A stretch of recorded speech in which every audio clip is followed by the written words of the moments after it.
Could Taylor Swift's text messages actually destroy Blake Lively's case? And does Justin already have them?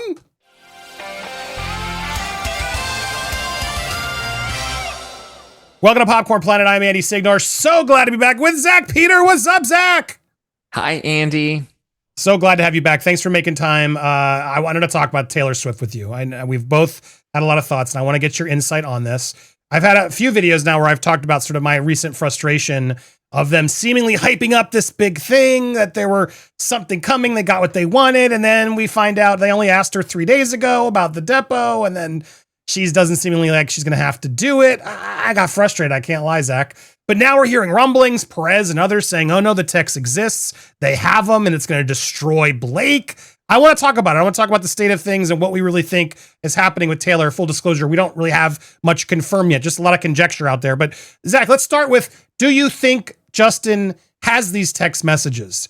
Do you think that Team Justin has them? And do you think there really is something as damning as you must delete the text messages or something else that could really sink Blake Lively? What's it say in your gut? I think they have the text messages, and I think they got them recently, and that's why they decided to pull this last-ditch effort to get Taylor Swift to get deposed. I think if they had something prior, they probably would have tried to get her on the books sooner. But, I mean, Taylor's legal team made it clear that they were only notified 3 days before that they were even being dragged back into this for a deposition. So I think that's probably when they got the text messages. We do know that Lyman ruled in favor of the Wayfair parties to get the text messages. So I'm assuming they've now entered the group chat, and there's probably something in there that contradicts something that Blake has said that I think will be useful to the Wayfair parties and would have been useful had they been able to depose her. Well, I mean, Friedman said specifically, right, when he put that order out that, you know, someone close to Taylor, which it seems was her father, was not only saying that, you know, there was stuff, but that Blake was asking Taylor to delete text messages. If that's found, that's going to be brutal. I mean, that's definitely not going to help her case. What's weird to me, and maybe it is all a play, that's why I wanted to talk more and speculate with you, because do you think this was all part of the plan? Maybe I am just not really thinking through. To me, there's either 10 steps ahead, in which case I was wrong, and great, they'll drop some receipts and it's going to be explosive. And if that's the case, then maybe this was all part of the plan where Taylor's like, look, I'll give you some dirt against Blake. I'll give you these texts. Obviously, let's do it that way. But we have to ensure I don't have to testify. Like that, I'm not going to do. If you want me to play easy, I'll give you this bullet. But we have to make sure it looks like I'm not privy to it and you forced it out of me. In which case, maybe they were like, fine. And then they knew, yeah, we'll ask later, and then there won't be enough time. Do you think they're thinking that many steps ahead? Or do you think Wayfair really did just potentially mess this up and not ask earlier when they should have? The unfortunate thing is I think we've seen them fumble the ball one too many times. We've seen Friedman overshoot the mark and make these big egregious statements in the press, and then it kind of doesn't really amount to anything. Because I mean, right now it's very obvious they're not suing Blake into oblivion, which was, I think, his first big, bold statement. And I think too many times have we really built up this faith in them that they've kind of under-delivered on, and now we're just kind of in this lull of, Blake's dragging us along. And I don't know if, I know Perez was really confident that he thinks that this could potentially lead to a settlement between the two of them, but I don't know. I feel like Blake kind of has to go to trial, otherwise she's going to look like a total, idiot, and I feel like Baldoni has to go to trial in order to prove his innocence. Yeah, I mean, they brought in new lawyers, right? Alexander Shapiro's no joke. We had Ron on who was talking about that's a ballsy move. That's a show off flex. Like, we got someone in here and she's more capable to handle this trial than, let's be honest, Friedman's not always a trial attorney. So it does seem like they are trying to do some flexing now. But what is your overall feeling on Swift? Do you feel like it was, because I've seen a lot of people now turning on her, right? I think it was Elsie and others like, sorry, Taylor, if you have the stuff to reveal that Justin's innocent, why wouldn't you share it? But can you see where she's also coming from, of how she avoids the drama and doesn't really want to get involved in this and may not have actually been as involved? Like, does this affect your liking of Taylor Swift more or less?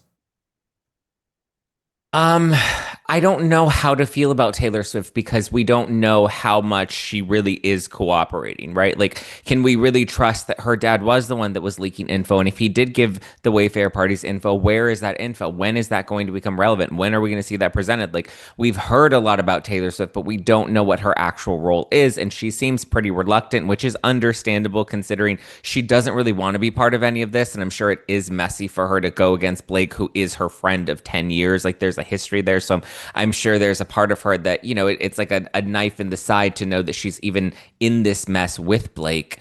So I don't know, to be honest, because we don't know too much about what her involvement was or wasn't. Yeah, I mean, she is a mastermind. She's declared that herself in her own music. And that's where I just keep thinking, like, we know it's the relationship went south. That's clear as day. I think we can all agree at this point. There's no hiding the unfollowing of Travis from Ryan, right? That was a big one. The fact that we have not seen them together. The fact that Taylor hasn't come out and said this is nonsense or even tried to sue Friedman and Justin for these sort of accusations, which she typically does. She's very litigious, right? So all of that screams to me like, oh yeah, no, I'm pissed at you, Blake, and we'll see what happens. And that's where I'm still on the fence of like, I don't know if we're really going to get that reveal that they keep teasing. And that's what's frustrating because they sold us a bill of goods like, oh, we know we got this and we got what we need and and I'm getting frustrated because it's like, you better deliver. Because otherwise, that whole thing they said, right, about to Judge Lyman alleging or assuming it was Taylor's dad was all bullshit then. Because they're like, oh, this guy will testify. He'll say this happened. Okay, well, where's he? Why would you tee up something so it's that big and that revealing? I mean, I know why, because you want the press to see like, oh, Taylor doesn't like her. And they definitely got a press win at that point. But now all these months later, like this is, to me, this is the judge denying that delay was a huge loss. And to me, like you said, it shows another fumble, which I'm just like, guys, what the hell? You had 6 months. What's going on? So are you getting worried too? Do you think maybe, are you still holding out hope? I'm trying to hold out hope. But like, to your point, whether it was Taylor Swift's dad or not, Friedman made it clear, we will give the name. Why isn't that person being deposed? Why, like everything that we got about the alleged February phone call or whatever, and this person giving this information about Taylor and the alleged extortion and the need to release a statement, like all of that stuff, Friedman issued his affidavit and he made it clear that he was willing to give up this name if it would become relevant. And I feel like, okay, well, I feel like it's getting pretty relevant now. Like we're deep into discovery. And I feel like the next couple of months are going to get a little stale as we head into trial, because now discovery is closing at the end of September. And now everyone just kind of prepares for the trial. Yeah, it's interesting because we had Ron, who's like, typically a judge would grant you this 10-day extension. It's not that unheard of, but he feels like Team Justin has really lost their favors with Judge Lyman due to all sort of the things that they've done. And, his logic was, and again, I wish he would have done it because it would have been interesting to see if we really got this Taylor depo and what would have happened. But it does seem like he's trying to say, look, you had 6 months. You did just drop 100,000 documents that by their feet. They have a justification why they need the time to go through it. You also haven't even finished providing what you were supposed to by said date, which you've had 6 months to provide. I can see why he's annoyed. I mean, people get mad at me when I say that, but it's like, I got to look at this objectively. They did know this was coming. They had to prepare for it. They should have been preparing for it just in case. And that sort of, we're not going to make the judgment the night before that doesn't fly with a lot of judges, especially in federal court. So again, I'm trying to keep my faith and see that we get what they're delivering, but it does feel like more and more fumbles. So I don't know. That's my 2 cents, but where do you think we're headed next? Do you think a settlement is likely at this point, or do you think the hiring of that new attorney Shapiro and now all of this is reiterating, no, we're not seeing an end game? I don't know if there is an end game. This could be a last-ditch effort to just try to stay in the game.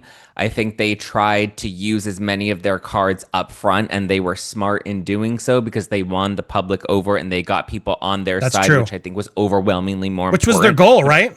I think the intention was to break Blake.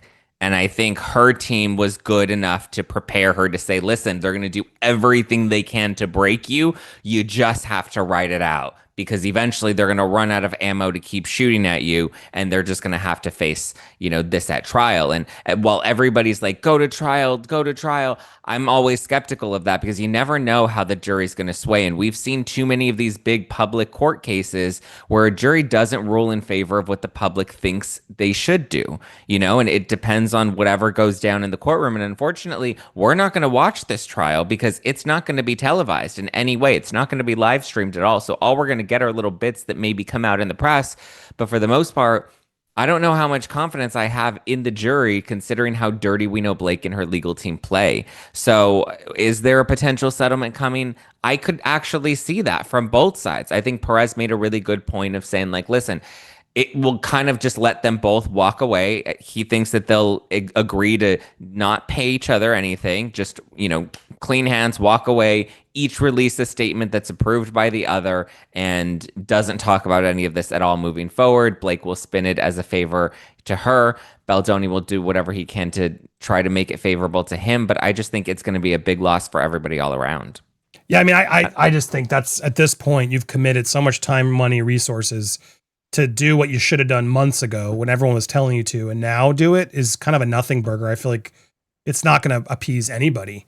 Everyone was expecting Taylor to be used as a card at some point, and the fact that they waited until the very last minute and then are practically begging the judge for an extension when, I mean, as much as I dislike Judge Lyman, he does have a point of being like, you guys had 6 months, and now you're telling me that, you're like, it's yeah, you got to make a good argument for a delay sometimes, especially when you're running out of time and you aren't delivering on the due dates. The judge doesn't want to keep giving favors to people who aren't really paying attention to the rules. So while everyone wants to be mad at Lyman, I got to be fair and say he's giving a fair argument. I still think he probably could have been nicer to the Wayfair parties or more agreeable in certain times. I will admit that. But yeah, at the same time, I think he gives a reason, which sometimes the Wayfair parties don't. Like, explain why. Explain what addresses you gave to subpoena Isabella.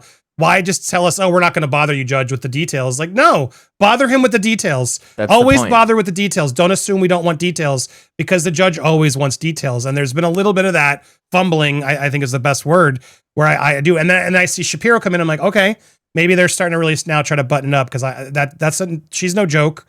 She's a serious trial attorney, criminal, appellate attorney. One of her people in her office has worked with Lyman. It's a good, expensive hire. So again, another threat to settling that maybe gets them to think, oh, they're serious. Maybe we really do need to do this. I don't know. I'd be shocked if they aren't trying to figure that out. But at the same time, I feel like they've gone so far. I just think, what do you think, chat? Let us know what you think. Do you think it's too late to settle? Do you think they really will use now? And also make sure you subscribe to Zach Peter, Just Plain Zach. Catch No Filter with Zach Peter, one of the best shows on YouTube. Make sure you subscribe to me and him as well. And you just hit our bells. Always hit our bells. Hit all on our bells. Our thumbs up to make sure you are engaging, and leave your comments down below. Always appreciate you, sir. Let me know if you need anything. Always grateful when you come in. Chat, go support him. Stay tuned for more. We got a lot more coming here on Popcorn Planet.